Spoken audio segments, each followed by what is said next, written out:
suasana pada hari itu, ya, suasana kegaduhan, suasana yang mencekam pada hari kebangkitan itu luar biasa, Pak.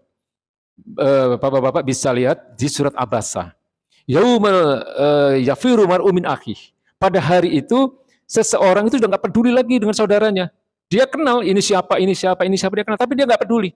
Ya, wa ummihi wa abih, bahkan dia juga tidak peduli dengan ibunya, dengan ayahnya.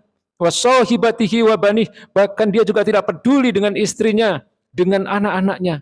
Likulli mri'im yauma idzin sya'nu yughnih. Karena apa? Setiap manusia akan sibuk dia untuk mempertanggungjawabkan perbuatannya. Ya, akan sibuk dengan kitab amal perbuatan ya, di dunia ini. Jadi luar biasa, Pak, kalau kita lihat gambaran kehidupan yang disebut dengan yaumil kiamah ini. Ketika manusia dibangkitkan, kemudian diminta pertanggungjawabannya.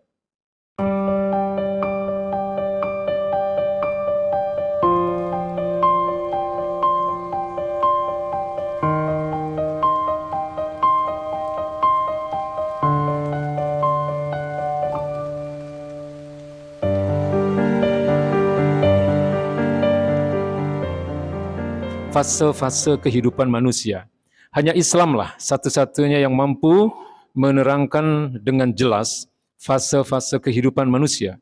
Mulai sebelum manusia itu diciptakan, ya, mulai sebelum adanya kehidupan, lalu proses penciptaannya, lalu kemudian ketika manusia menjalani kehidupannya di dunia, lalu kemudian setelah kehidupan itu selesai, dan terakhir adalah kemana manusia itu akan ditempatkan.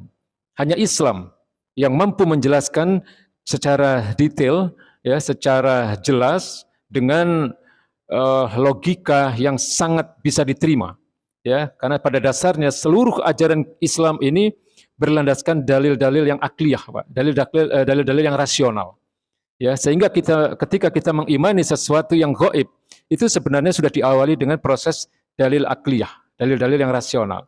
Mungkin suatu saat kita akan bicara tentang thariqul iman, ya, jalan menuju keimanan. Tapi hari ini tema kita bukan itu. Tema kita adalah mengenai fase kehidupan manusia. Ya, jadi fase pertama sebelum adanya penciptaan manusia pernah terjadi persaksian, ya, kesaksian dari seluruh jiwa-jiwa manusia di hadapan Allah Subhanahu wa taala. Jadi seluruh jiwa itu mulai dari jiwa pertama yaitu jiwa Nabi Adam alaihi salam, lalu hingga jiwa terakhir yang nanti ada di hari-hari terakhir keberadaan bumi ini, pada hari kiamat nanti. Pada saat itu dikumpulkan semua jiwa itu oleh Allah Subhanahu wa taala, kemudian ditanya mereka, diminta kesaksian mereka. Allah katakan, alastu birabbikum, apakah aku ini adalah Tuhan kalian? Qalu, lalu semua jiwa-jiwa itu mengatakan, bala syahidna, benar, engkau adalah Tuhan kami. Jadi ini fase pertama, ketika manusia belum diciptakan, ketika manusia belum diberikan kehidupan, ya, ketika manusia belum diturunkan di muka bumi ini.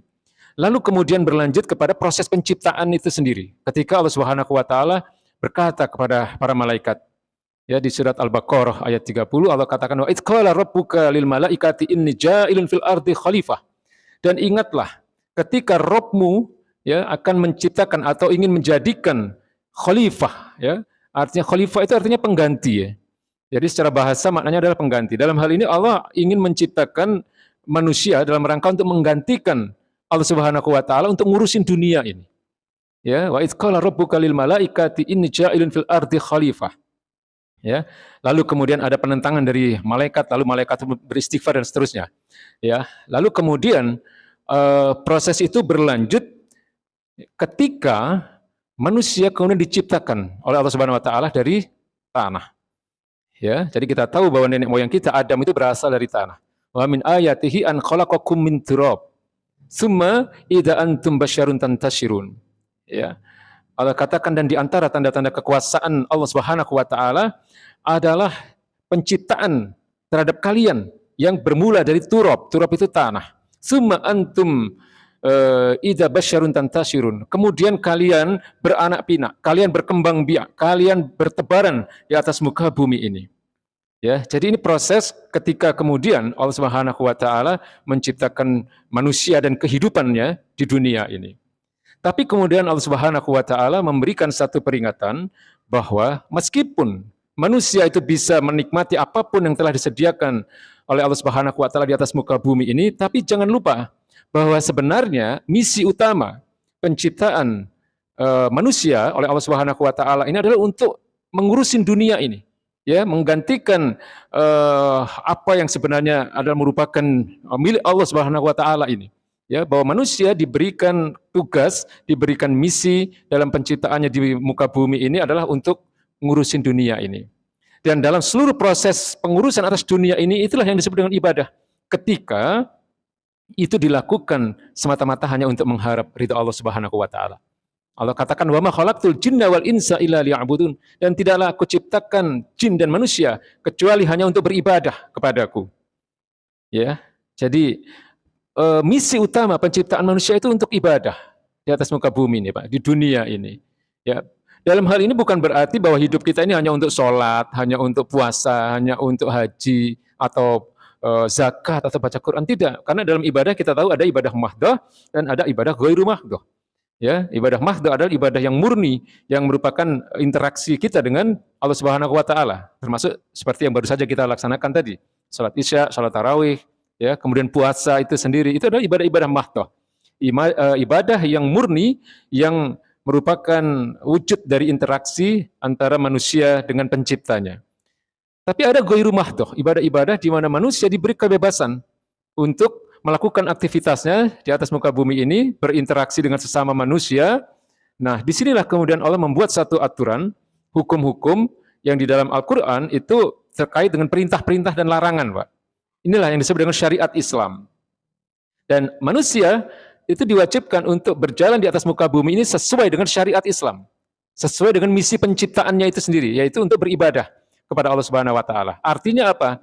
Ketika manusia akan mencari nafkah, ketika manusia akan berumah tangga, ketika manusia akan melakukan aktivitas politik, ya, bertetangga dan seterusnya, semua ini seharusnya itu harus tunduk pada aturan-aturan Allah yang disebut dengan syariat Islam itu.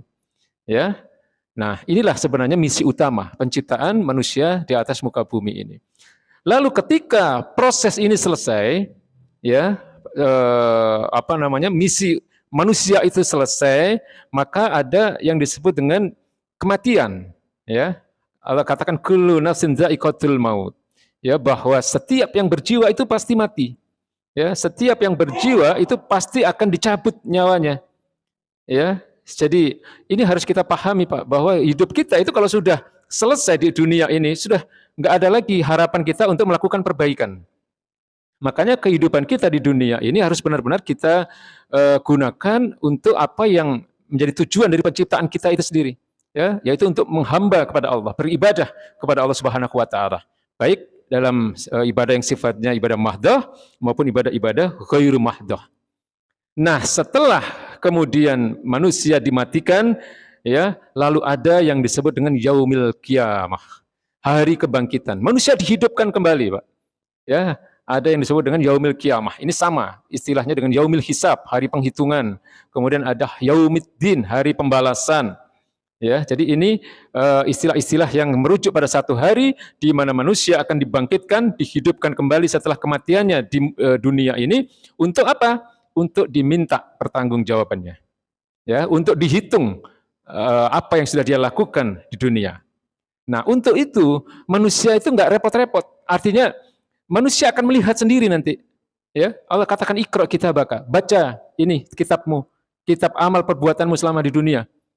Ya, nanti manusia akan melihat sendiri. Fa may ya'mal mithqala dzarratin khairan yarah wa may ya'mal mithqala dzarratin syarran yarah. Maka barang siapa melakukan perbuatan baik sekecil apapun, sebiji zarah pun, dia akan melihatnya di atas muka apa yang sudah dia lakukan di muka bumi ini, di dunia ini. Dan sebaliknya, ketika manusia melakukan perbuatan buruk, sekecil apapun, sebiji zarah pun, dia akan melihatnya juga dan dia akan merasakan pembalasan itu. Jadi kalau kita bayangkan di Quran, Mbak, ya, suasana pada hari itu, ya, suasana kegaduhan, suasana yang mencekam pada hari kebangkitan itu luar biasa, Pak. Bapak-bapak bisa lihat di surat Abasa. Yaumul yafiru mar'u min akhih. Pada hari itu seseorang itu sudah nggak peduli lagi dengan saudaranya. Dia kenal ini siapa, ini siapa, ini siapa, dia kenal, tapi dia nggak peduli. Ya, wa ummihi wa abih, bahkan dia juga tidak peduli dengan ibunya, dengan ayahnya. wa sahibatihi wa banih, bahkan dia juga tidak peduli dengan istrinya, dengan anak-anaknya. Likulli mri'in yauma idzin sya'nu yughnih. Karena apa? Setiap manusia akan sibuk dia untuk mempertanggungjawabkan perbuatannya, ya, akan sibuk dengan kitab amal perbuatannya di dunia itu, ya, di dunia ini. Jadi luar biasa, Pak, kalau kita lihat gambaran kehidupan yang disebut dengan yaumil kiamah ini, ketika manusia dibangkitkan kemudian diminta pertanggungjawabannya, ya. Nah, inilah menjelang fase terakhir, yaitu proses penentuan, ya, manusia akan masuk kemana, akan masuk ke surganya Allah atau akan masuk ke nerakanya Allah. Fa amma man sakulat mawazinuh fahuwa fi isyatir radiyah wa amma man khafat mawazinuh fa ummuhu hawiyah. Barang siapa yang amal baiknya lebih berat, maka dia akan memasuki tempat yang menyenangkan. Fahuwa fi isyatir radiyah, yaitu surganya Allah Subhanahu wa taala. Dan barang siapa amal buruknya lebih berat, maka mereka akan menemukan lokasi tempat tinggal yang abadi, ya, dia akan dimasukkan ke dalam neraka yang disebut dengan neraka hawiyah. Ya, apa itu neraka hawiyah? Yaitu suatu tempat di mana api itu menyala-nyala terus, ya, ketika manusia dibakar, ya, kulitnya hangus, terbakar, lalu kemudian diganti dengan kulit yang baru, ya, dan seterusnya akan berulang-ulang seperti itu, Pak. Khalidina fiha abada. Ya, ini adalah untuk orang-orang yang ingkar terhadap kebenaran Al-Qur'an, orang-orang yang ingkar terhadap aturan-aturan Allah, ya, orang-orang yang ingkar terhadap kebenaran Islam.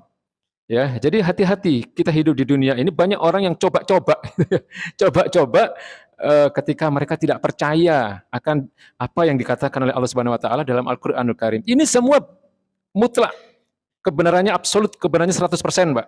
Ya, kalau kita belajar nanti Thoriqul Iman, ya, proses menuju keimanan, ini akan terbukti bahwa Quran itu benar-benar berasal dari Allah Subhanahu wa taala yang merupakan zat pencipta manusia, ya, yang memang ditujukan untuk manusia agar manusia selamat dalam kehidupannya di dunia. Allah memang sediakan ini ada surga, ini ada neraka. Lalu Allah jelaskan dalam Al-Qur'an, manusia diberi dua pilihan, mau jalan menuju surga atau jalan menuju neraka. Ya, jalan menuju surga adalah jalan di mana manusia taat kepada Allah Subhanahu wa taala. Lalu jalan menuju neraka adalah jalan di mana manusia mengingkari kebenaran Islam, kebenaran Al-Quran. Makanya Nabi itu mengatakan, kalau orang mau, Pak, orang itu bisa masuk surga. Nabi kan mengatakan, kullu ummati yadkhulul jannah. Setiap umatku itu nanti akan masuk surga. Illa man aba. Kecuali mereka yang enggak mau. Kecuali mereka yang enggan masuk surga. Ya. Lalu kemudian sahabat bertanya, wa man ya'ba ya Rasulullah? Siapa orang-orang yang enggak mau masuk surga itu? Ya, lalu kemudian baginda Nabi mengatakan, man ata'ani dakhalal jannah. Siapa yang taat kepadaku, siapa yang mengikuti sunnah-sunnahku, dia akan masuk surga. Wa man asani, ya, faqad aba. Dan siapa yang mengingkari sunnah-sunnahku, siapa yang menentang akan ajaran-ajaranku, maka mereka adalah orang-orang yang enggan masuk surga. Mereka enggak mau masuk surga. Nah, Bapak Ibu yang dirahmati Allah Subhanahu wa taala, jangan lupa, ya, hari ini, ya, kita ada di fase kehidupan dunia, di mana misi utama penciptaan manusia di dunia ini adalah untuk beribadah sebaik-baiknya. Lakukan perbuatan baik, baik itu perbuatan yang terkait dengan ibadah-ibadah mahdoh maupun ibadah-ibadah ghairu mahdoh. Agar nanti di sana, di akhirat, di yaumil hisab, di yaumil kiamah, tidak ada penyesalan dalam diri kita. Karena nanti di sana akan banyak, Pak, orang yang menyesal, Pak. Mereka ingin kembali ke dunia, ingin berbuat baik, ingin bersedekah, ingin memeluk Islam, ya, ingin taat kepada Allah, tapi nggak bisa. Sudah selesai semua.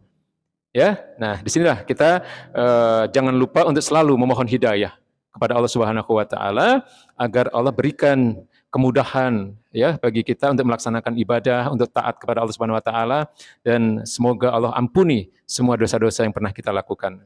Ya, baik, ini yang bisa saya sampaikan. Ya, billahi taufiq wal hidayah. Wassalamualaikum warahmatullahi wabarakatuh.